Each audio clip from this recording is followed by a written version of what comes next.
ladies and gentlemen, welcome to the latest in the Thought Leadership webinar series from VanillaPlus, and welcome wherever this finds you today.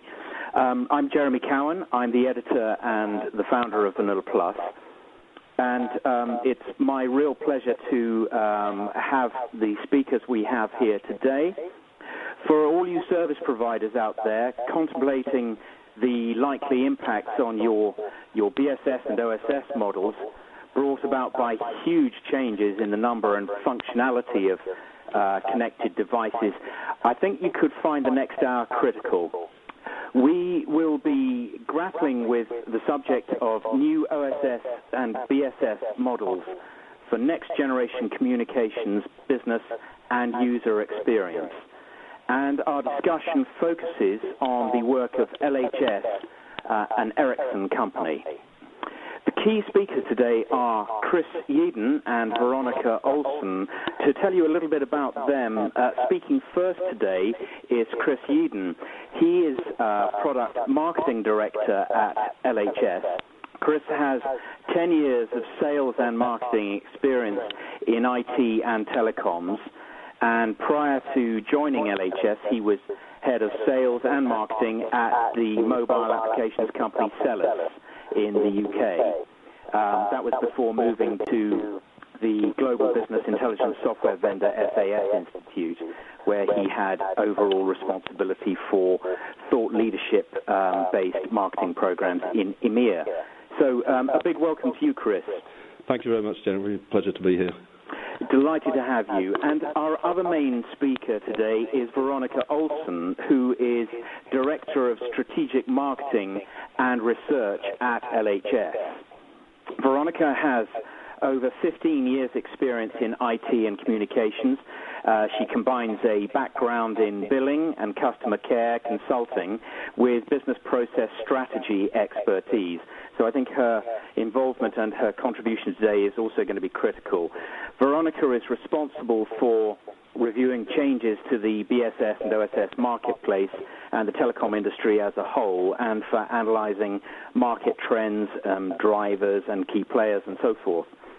Before this, as a principal consultant at LHS, Veronika was responsible for developing billing systems and strategies for major accounts in Central and Eastern Europe. And she's also worked for PricewaterhouseCoopers and IBM Global Services. So let me also welcome today Veronika. Good afternoon to everyone, and thank you for inviting us, Jeremy. It's a real pleasure. Now, before I pipe down, I'd just like to remind you that there's a question and answer session at the end with Veronika and Chris. You can send your questions to me at any time from now on. Just type them into the Ask a Question window on your screen, and I will put as many of those as possible to our speakers on your behalf at the end of the session. If, of course, there are any that we're unable to get to, don't worry, we will pass your questions to LHS, and I'm quite sure they'll respond to you offline. So please let me have your questions from now on. Now, I'd like to hand the floor over to Chris Yeadon. Chris. Thank you very much, Jeremy. Just before we start, I just wanted to provide a little bit more background information about who LHS are. For those of you who don't know us, we're actually a customer care and billing software vendor, and as Jeremy rightly points out, we're now a wholly owned subsidiary of Ericsson, providing a major part of the Ericsson OSS BSS product portfolio. Okay, so let's get started. In a recent poll by Frost and Sullivan, 96% of telco industry executives polled revealed that they believed that their organization needed to undergo some form of transformation. And clearly, the operators poll believe that their business landscape is changing and that increasingly their technology and their business processes were not really reflecting business reality. And this is especially the case for OSS BSS. So based on our interpretation of technology trends and business trends and our vision of really what the next generation communications landscape is going to look like, we believe that operators must adopt a streamlined and holistic approach to OSS, BSS architectural design, that for a great many will indeed require a wholesale transformation from their current environments. So in today's webcast, what we're going to do is start off with a brief view of our vision of the next generation communications landscape. We will then look at what will be the end users' expectations and demands. And then we'll also look at next generation business challenges, but also some of the strategic models that operators may need to adopt themselves. And then I'll hand over to Veronika, who will examine just some of the OSS, BSS functionality that will be needed in order to meet some of these challenges. Okay, so I'd like to start off by offering a few pieces of trivia. In 1992, the first text message was sent, but today the number of text messages sent daily is actually greater than the population of our planet. If you look at the length of time it's taken key media to reach an audience of 50 million, it took radio 38 years, television 13 years, the internet 4, the iPod 3, and Facebook just 2 years. This year, it's estimated that around 4 exabytes of unique information will be generated. That's 10 to the power of 18. That's more than the previous 5,000 years' worth of information combined. And I think that these facts nicely summarize the point that we have reached in terms of the evolution of communications, and especially wireless communications. Since the birth of telecommunications some 135 years ago, there's been a steady growth in the number of connections. But relatively recently, the industry has experienced 2 inflection points.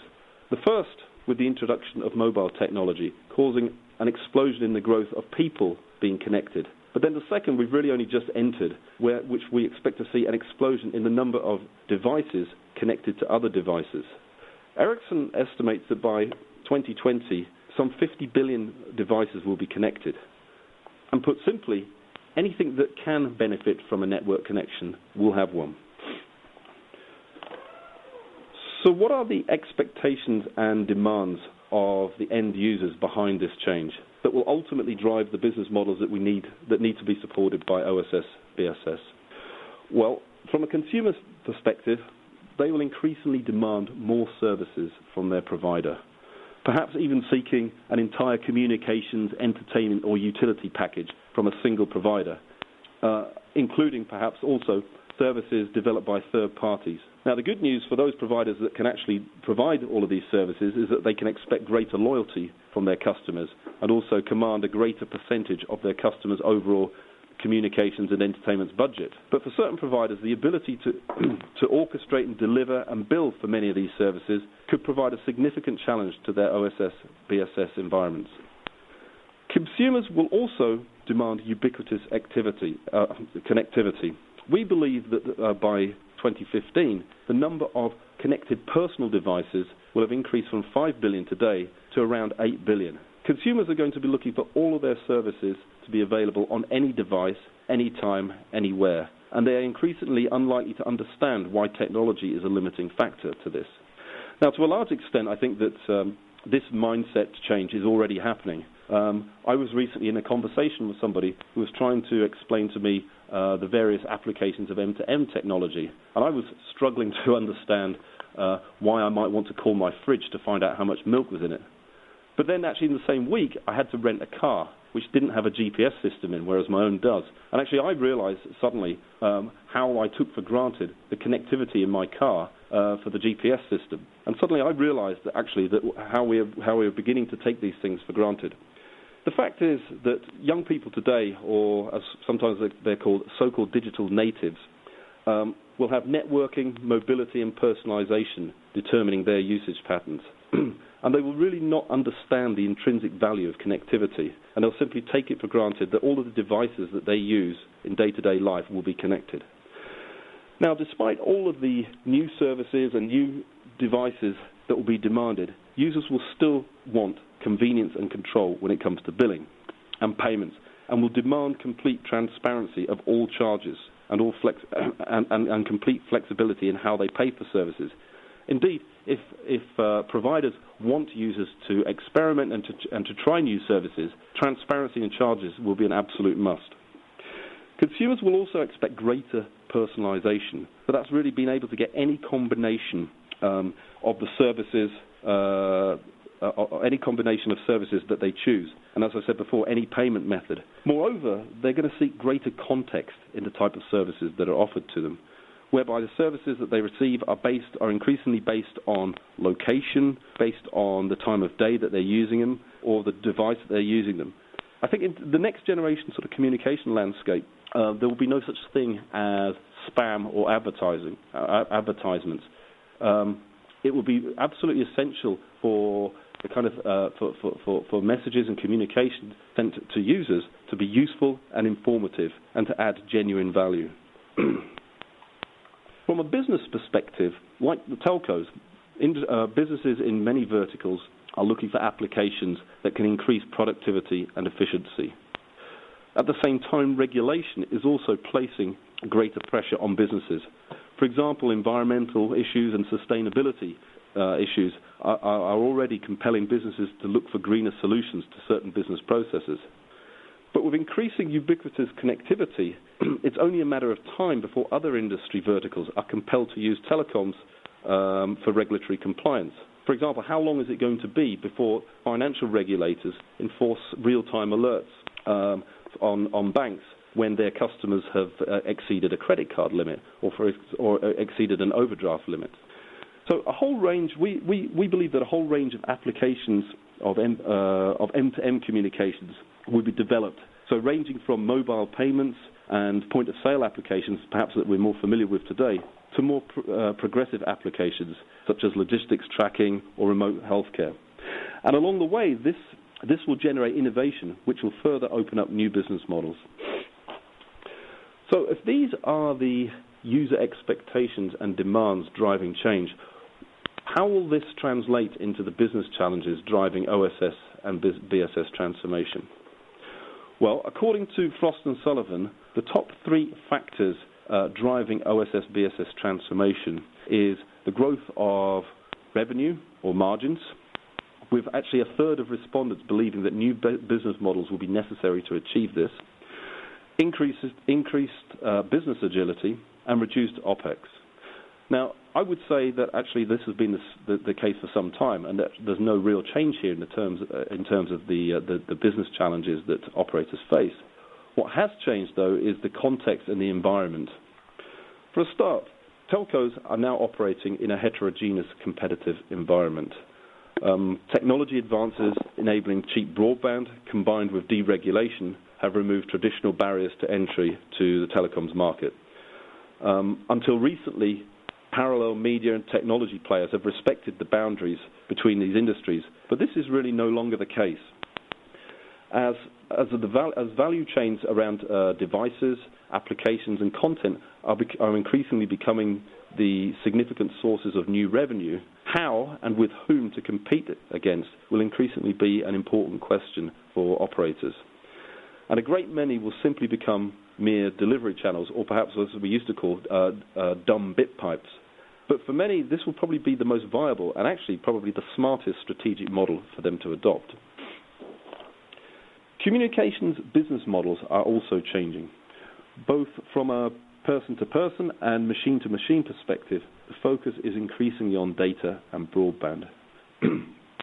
This means that many operators will need to switch from selling the models of selling minutes and flat-rate data plans. Instead, they may need to adopt models which focus on specific types of end-user value, depending on their preferences. So this could include, for example, charging for access to premium content, or for different levels of service quality, download speeds, or even advertising free services.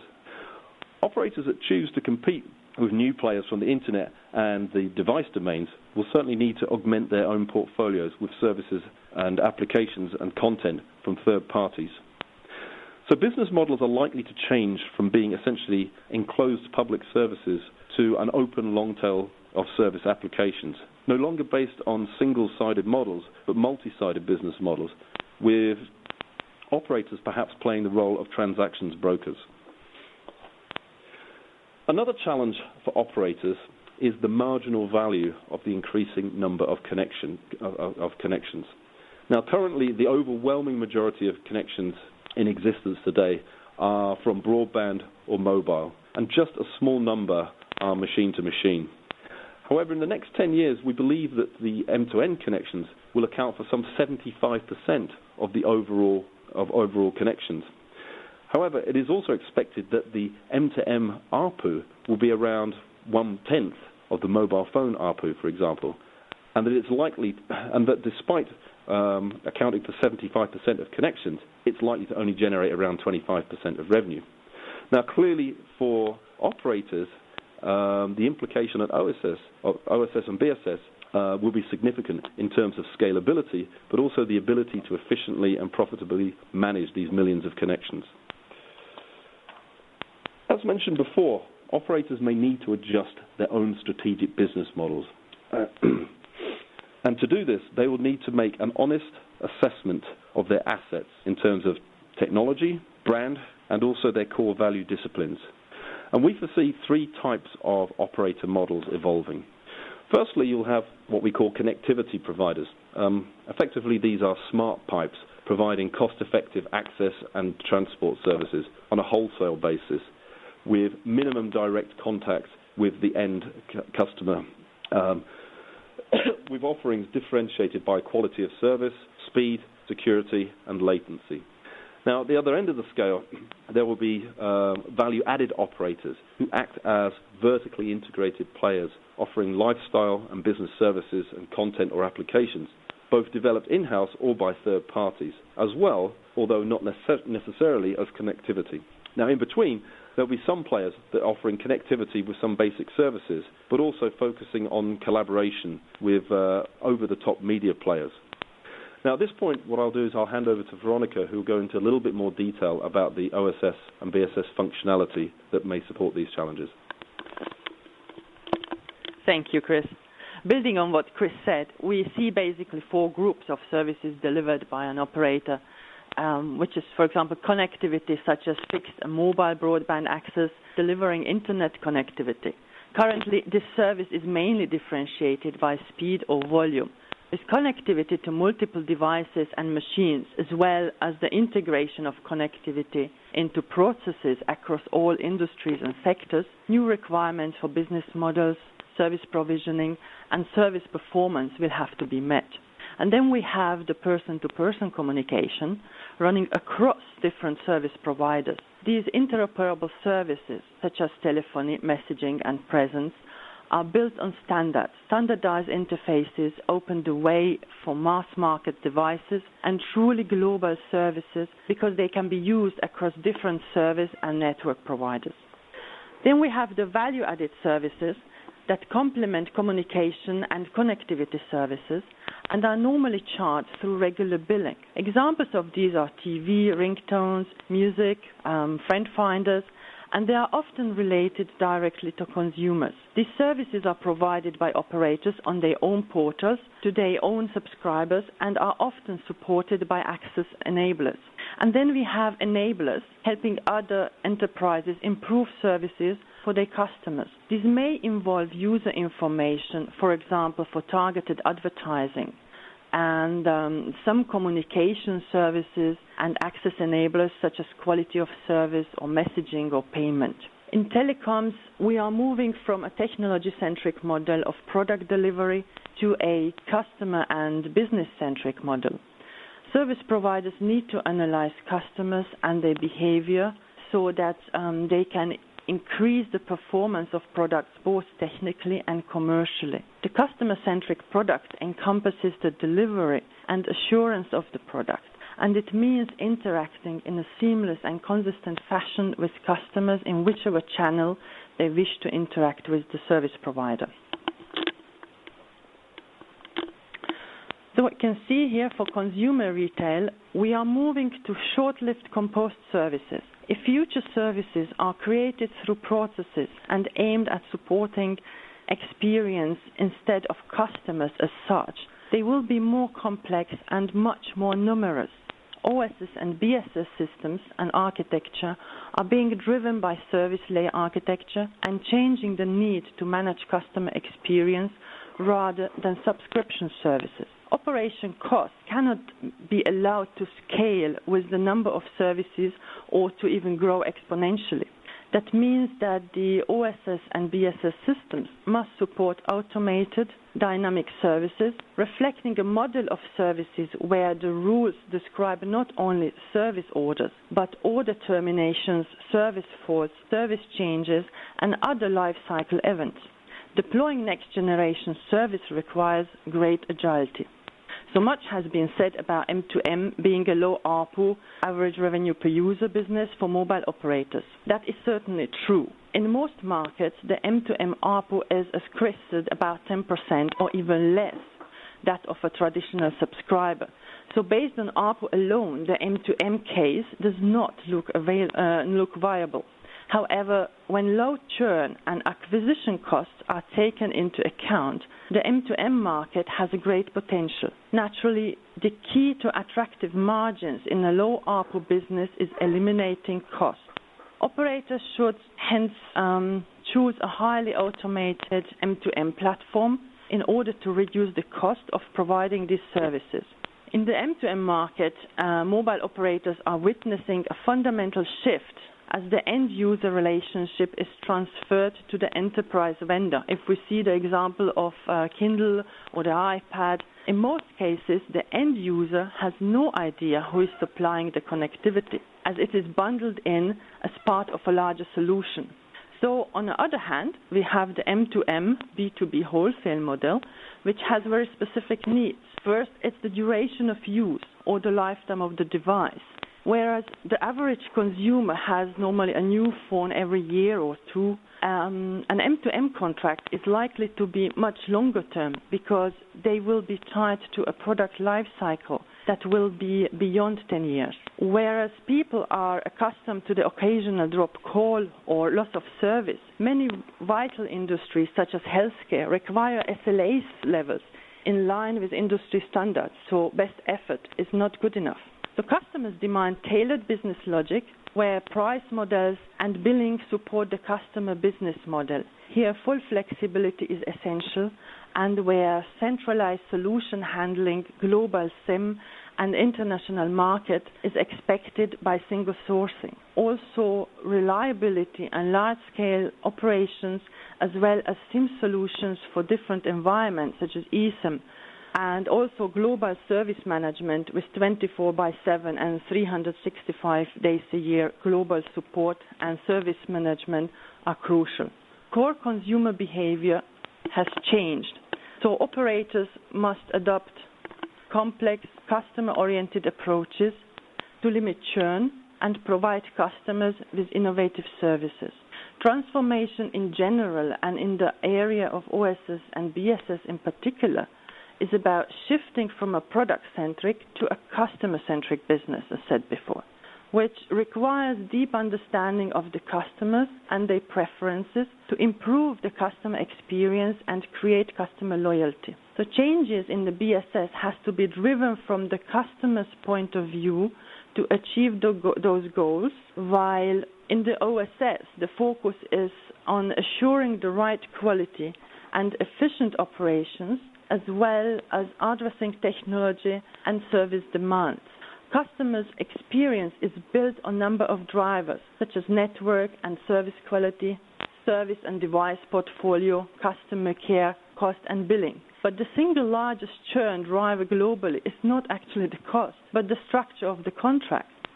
However, the gap between OSS and BSS is still there, and this gap is posing a major problem for both service providers and their customers. The lack of integration across these functions can result in longer time to market for new services, falls between ordering and activating services by linking service fulfillment, assurance, billing, but also device management. Service providers achieve a single view of services and customer data. To succeed in a converged world, service providers will require OSS and BSS environments capable of delivering an enhanced personalized customer experience. To do so, a single view of the customer is essential, which is more than a single customer care point and an integrated bill. It is about providing a seamless experience from the moment a service is ordered through to payment and even dunning processes. A clear customer view is what a CSR needs to serve the customer the best. Unified platforms create a single point where all information regarding the customer is available. The operator is able to perform customer scoring and auditing, can differentiate between customer segments in order to provide appropriate customer service. Imagine creating a new service offering. Let's call it the family package. First, we choose which technical service to include, then review the relations between them and design an attractive service package ready for pricing and selling. When a consumer purchases the offering, the service order manager automatically goes through all dependencies to streamline the service activations. It finally highlights potential problems and offers tools to correct them. A personal user experience requires the operator having processes and systems that can identify customer preferences, support differentiated pricing and flexible payment options, and also ensures that the services are delivered right the first time. According to McKinsey research, a new product launched 6 months late results in a 33% loss of profit. Clearly, time to market is critical to the profitability of new product. The faster you can bring it to market, the better.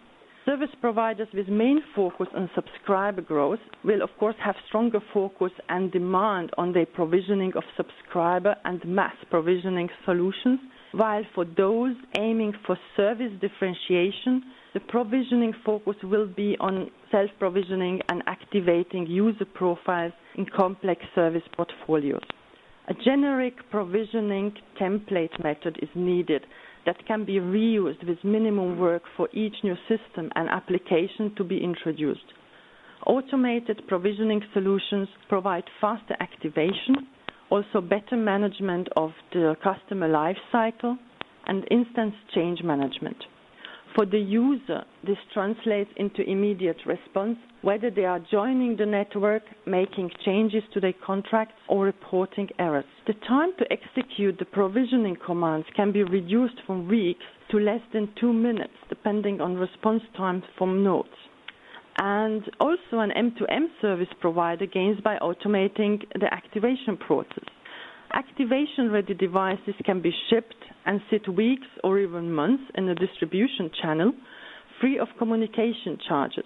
When the device is switched on by the end customer, its communication services are available immediately with no manual intervention. The SIM identifiers and rate plans are already preloaded, effectively removing any need for manual tracking. If we look at the active device management, this is about matching user preferences to offer the right service flavor for individual users and deliver the service in a form suitable for the device in use. It finds the device in use and identifies its capabilities for service delivery. As new terminals enter the market in growing numbers, keeping track of this flow is growing more important as the number of services used per subscription grows. Through the device management database information, the operator is perceived as service-minded, as well as benefiting of a more efficient provisioning process. Real-time detection for clear device inventory enables real-time updates of every single phone, their current settings and services, their capabilities as well as owners. It also secures the end-to-end delivery chain. So the system becomes the central point of information for customer care, meaning the call intensity to customer care reduces as the customer receives auto settings and call handling time reduces since the inventory database provides quick and exact information about the device status and subscriptions and so on.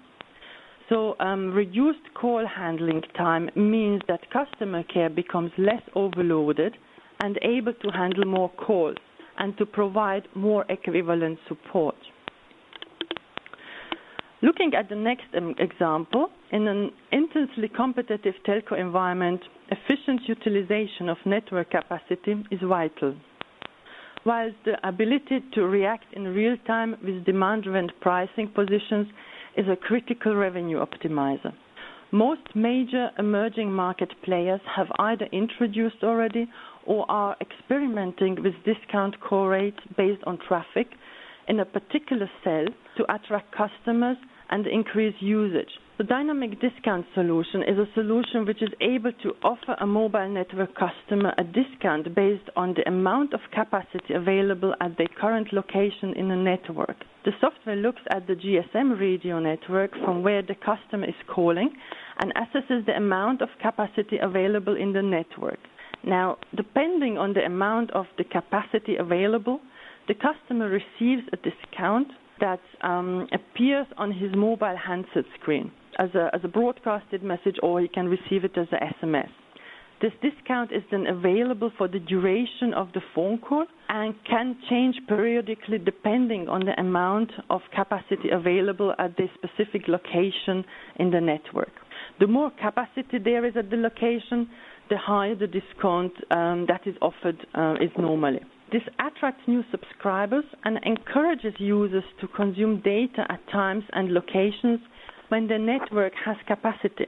The experience from operators such as MTN, where dynamic discounting is a huge success, has shown that the reduction in price is more than well offset by increased traffic and uptake in new subscribers. The basis for a good consumer experience is to clearly communicate to customers how much they have to pay for a service, what quality they can expect, and to deliver that agreed quality. Consumers expect real-time spending control and notifications in order to have control of how much they have spent on a service and what is left to use. Postpaid plans are increasingly adding prepaid-style features, also called hybrid plans. For example, some service providers offer a postpaid account with a credit limit and additional prepaid lines where parents pay for their teenagers' voice plan, while the teens have an add-on prepaid kind of bucket that they found themselves for services such as text messages or apps. Also popular are hybrid business plans where during business hours, the employer paid postpaid plan covers calls and data services, but on evenings and weekends, usage is deducted from the employee's prepaid plan.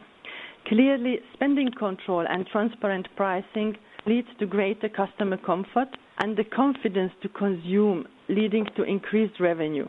But communication service providers also gain the ability to target user segments with tailored products and promotions, and also real-time credit control to prevent credit overruns by users and reduce the risk of acquiring bad debts. In the scenario on the screen, the consumer can choose their level of service, how much they can consume and what speed. The usage is monitored, and when the limit is almost reached, the trigger notification is sent to customer.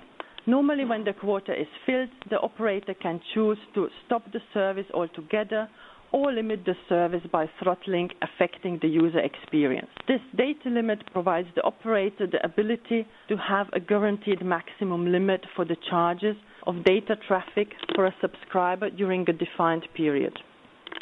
Such real-time notifications keep the customer informed about the remaining usage for the subscription or period. When the limit is reached, the customer can be, however, presented with several choices through an operator portal. For example, a subscriber from our previous example with a silver subscription offering could be offered the chance to A, extend the current service to the end of the month for just $10, or B, upgrade to a gold subscription by paying, $30, or C, accept a limited service for the rest of the month. The goal is to handle the available resources in a more appropriate way, avoiding congestion in the network and ensuring the overall subscriber experience is improved.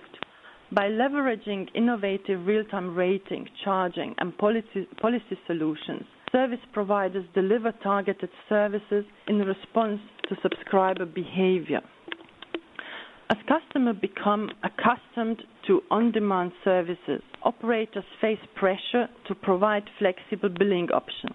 Customers can decide whether they would like to be billed, pay out of a prepaid debit account, charge a credit card, or apply a spending limit to a postpaid service. They also have the option to assign different characteristics to different services within the same account. All of this requires real-time interaction between consumption of services, the billing system, and the network itself. Convergent billing solutions provide a customer-centric approach rather than the service-oriented silo approach. However, systems need to be designed for convergence from the start. Solutions which manage all aspects from customer relationship management to mediation, rating, and billing provide operators with many benefits in terms of greater operational efficiency, better revenue assurance, and also improved billing accuracy. Summarizing the main points, customers today are no longer passive receivers of services. They are increasingly demanding an experience customized to their lifestyle and needs. The personalization provided by the social media is expected also in the telecom space. At the same time, the average revenue per user is falling and subscribers are churning. Here, differentiation through packaging and targeting of segment-specific offerings is crucial to move from acquisition to retention. Customers demand a greater level of choice and control with flexible service packages, real-time access to their account information, a billing mix that reflects their personal needs. Add to this the steady stream of new types of connected devices entering the market. This has a significant impact on fulfillment and billing processes.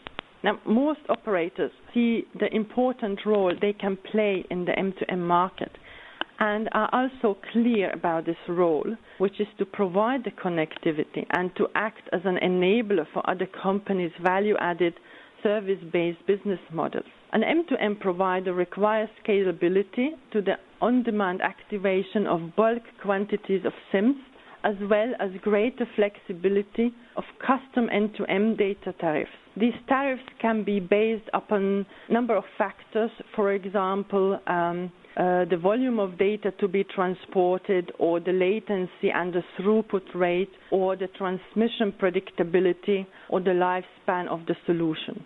In order to meet the here mentioned needs, OSS and BSS have to support the low ARPU business models, providing scalability, flexibility for volume fluctuations, real-time charging and billing capabilities to support complex business models. All of this adds up to a single truth that OSS and BSS systems of the future are increasingly being part of a larger service-led architecture. Now, if I see correctly, it's now time for some of the questions. So I would like to give the word back to Jeremy so that we can answer some of the questions already in. Veronika, thank you. That was excellent. And I mean, I think you've reinforced the message very eloquently about the need to optimize customer experiences. It's a message that I think many of us have been getting loud and clear for a while, and certainly we've been putting it over in VanillaPlus. But sometimes it's shown quite clearly there, as you did, that it comes even sometimes before questions of cost. I can see there are plenty of questions already in. There is still time if you're interested and you've got something on your mind that you'd like to ask, so do please send us your questions. But I can see that there's quite a few in already, so let's move straight to those, and I'll put them to Chris and Veronika. The first couple seem to be most relevant for Chris, so if I may, I'll put those to you, Chris. But Veronika, if you have something to add on this, please feel free to jump in. Chris, there's a question here. Will operators need to exploit their billing and usage data going forward? Okay. Well, I think I would say absolutely is my answer. As you know, Jeremy, earlier this year, we actually did a webcast with VanillaPlus on this very topic, where I think I said actually that the operators are actually increasingly identified that their customer billing and usage data as being one of their most important assets going forward, and I think it's certainly going to be a differentiator for operators going forward. As I said in my part of the presentation, I think this is actually going to be fundamental to providing, let's say, the personalized customer experience that consumers will increasingly expect. And I think it's already started, but I think that certainly business intelligence and analytics will be perhaps some of the most important part of the OSS BSS environment moving forward. Yeah, I think that's a very fair point. The next question is also perhaps directed at you, but I wouldn't be surprised if Veronika wants to add something. What do you at LHS see being the main OSS BSS requirements for supporting partners? Okay. I'm not quite sure what is meant by supporting partners. What would you read that to mean, Chris? And I think that during the presentation we alluded to the fact that operators are going to have to collaborate a lot more with third parties to deliver certain types of services. Content partners. Could be content applications, etc. For me, I think that there are the obvious BSS requirement here is to have flexible rating. That's really the ability to be able to support, I guess, the business terms of the contracts with third-party partners, and there could be a myriad of partnerships that operators will enter into going forward, which will have different types of terms and conditions, and different which may not be sort of typical of the telco environment. And therefore, having a flexible rating will be absolutely essential to ensure that all of these terms and conditions are supported. But I think there's probably a couple of other things as well. Veronika alluded to the importance of real-time capabilities. And certainly with content partners, this is extremely important. Traditionally, this has been an area where quite a lot of fraud has been committed. And I think it's important that, first of all, that users receive an advice of charge in real time, so that there's complete transparency about the charges that they have to pay. But I think, moreover, from the operator perspective, it's very important to protect them against bad debt. From my own experience working in the content industry, I know that content providers typically expect to be paid on content that's actually delivered, as opposed to revenues that have been collected in respect of the delivery of that content. And therefore, it's very important to ensure that any bad debt exposure in relation to content is minimized. Thank you. Sorry, go on. Yeah, I had one other point actually. One of the things that I'd also heard was that we've been talking about content as well for a long time as an industry, but from what I understand is that certain operators are still finding it very difficult to be in compliance with certain content partnership agreements as far as reporting of usage data is concerned.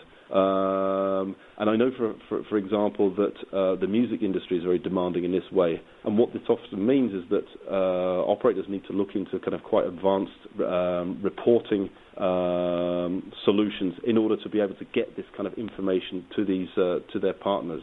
And so they've had to look at various kind of data warehousing and business intelligence kind of solutions in order to be able to provide reports so that they can be in compliance with their content agreements.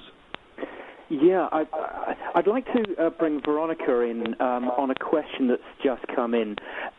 This is one from someone in France. Veronika, do you think that platform standards for OSS and BSS are likely to emerge in the near future? For example, legislation and customer protection regarding billing transparency.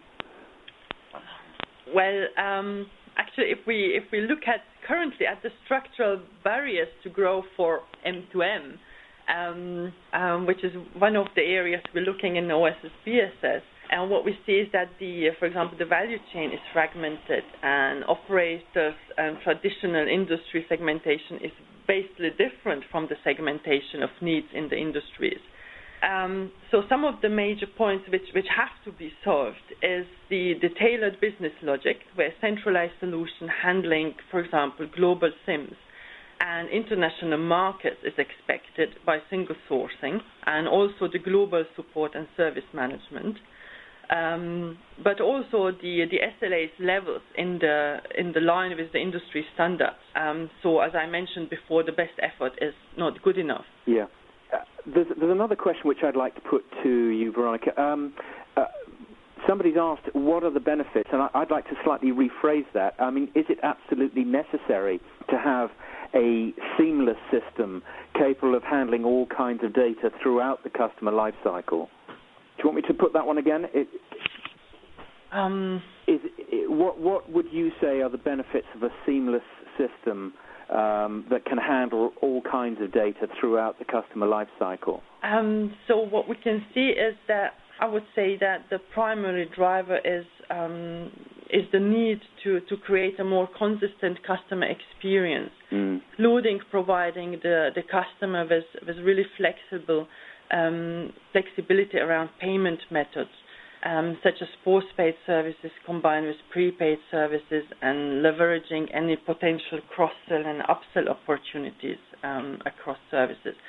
But then also, additionally, the clear and concise billing then reduces the cost drastically and enhances the customer experience through an appropriate experience. Yeah. So if you look, for example, at the real-time nature of convergence, charging gets even more important, as Chris mentioned, when operators offer content from third-party providers, and operators have to provide payouts to their partners with which they want to make sure to be able to recover from their subscribers.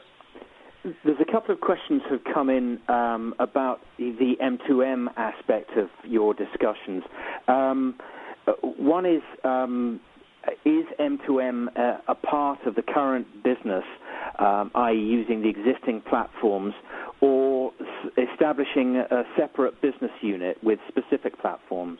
I believe operators have become more comfortable with the wholesale approach to M2M, and what is already clear is that providing connectivity alone is not going to be enough, and that service and business model innovation will be key to monetize the opportunities in different ways. However, the key strategic question for operators is whether to adopt a horizontal platform-based solution or a vertical focus on a detailed solution for targeted subsegments. What we can see on the current examples in the industry, that the M2M organizations for a part of enterprise divisions or are run as separate divisions. To have an example, Telenor has established separate subsidiaries to tackle different directions, with Telenor Connections focusing on a vertical approach and Telenor Objects taking the road of horizontal framework.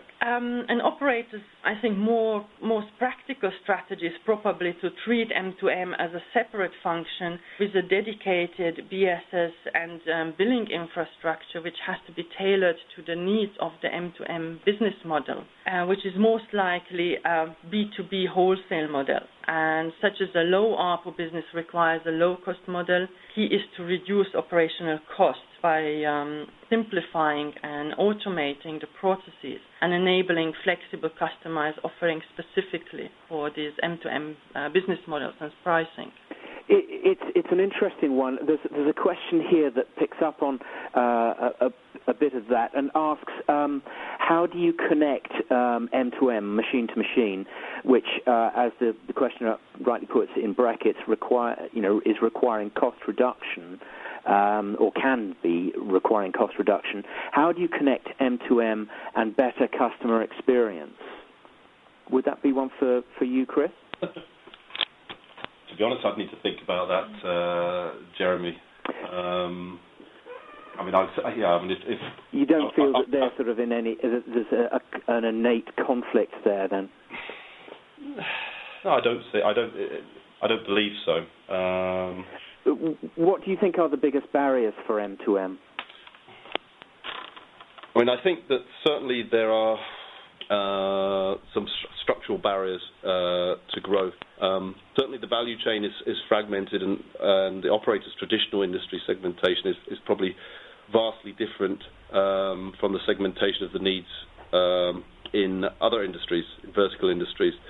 And operators do not have a long track record of offering a whole suite of end-to-end services. So, I mean, I think that the major points that probably need to be solved are basically tailoring business logistics, where a centralized solution handling sort of global SIMs and international markets are expected by sort of single sourcing and 24/7 global support and service management. I think that reliability and large-scale operations need to be scaled towards the M2M model. In addition, I think that you're going to need service levels in line with industry standards, and certainly sort of best effort will not be good enough. And I think also vertical expertise throughout the organisation, which clearly is probably not present at the moment, will be required in terms of different types of selling, product development, support, and operations. Different industry verticals are going to have utterly different requirements, aren't they? Absolutely. Yeah. Chris and Veronika, it's fantastic. We're almost out of time. I'm very grateful for you taking questions from around the world, and I think it's certainly given us an awful lot of food for thought. There is a great deal on M2M that needs to be said, and there will be an announcement from VanillaPlus on that score very soon. But I'd just like to remind you, if I may, before we go, do keep an hour free for our next webinar. That's on real-time charging and spend control, particularly in the post-unlimited data era. So very topical, very critical, and we look forward to having you join us on the 26th of January. You'll find details hitting your inbox soon, so don't worry about that, or you can find it at vanillaplus.com. But before we go, I'd like to say a huge thank you to LHS's Veronika, Olsson, and to Chris Yeadon. I think it's been a really valuable discussion. As so many of these do, it points up further questions which we will need to address in future, but that's the way of the best discussions. Most of all, I'd like to thank you, our delegates, for joining all of us today. Wherever you are, we really appreciate the time you spent with us, and we look forward to welcoming you back very soon. Have a great day. Thank you. Bye.